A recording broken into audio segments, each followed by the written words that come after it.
Praise the Lord. ദൈവം സർവശക്തൻ, ദൈവനാമം മഹത്വപ്പെടുമാറാകട്ടെ. ഇയ്യോബ് 11:18 ഇപ്രകാരം നാം വായിക്കുന്നു: പ്രത്യാശയുള്ളതുകൊണ്ട് നീ നിർഭയനായിരിക്കും, നീ ചുറ്റും നോക്കി സ്വൈര്യമായി വസിക്കും.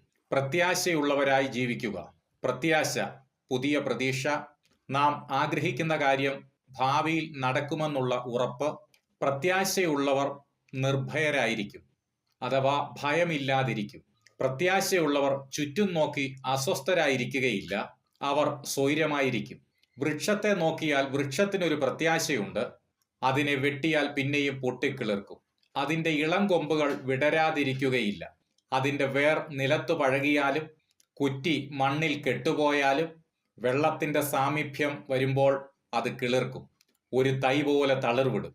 ഇതുപോലെയാണ് പ്രത്യാശയുള്ളവരുടെ ജീവിതത്തിലും സംഭവിക്കുന്നത്.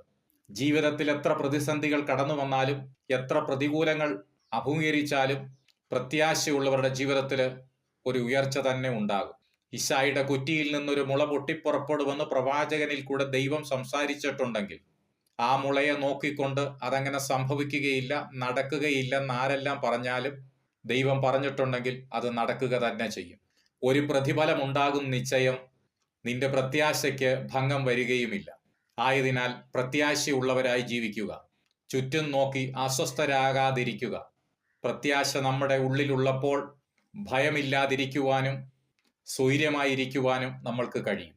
ആയതിനാൽ പ്രത്യാശയോടെ ജീവിക്കുക. ദൈവം നമ്മെ ഏവരെയും ഈ വചനങ്ങളാൽ അനുഗ്രഹിക്കുമാറാകട്ടെ.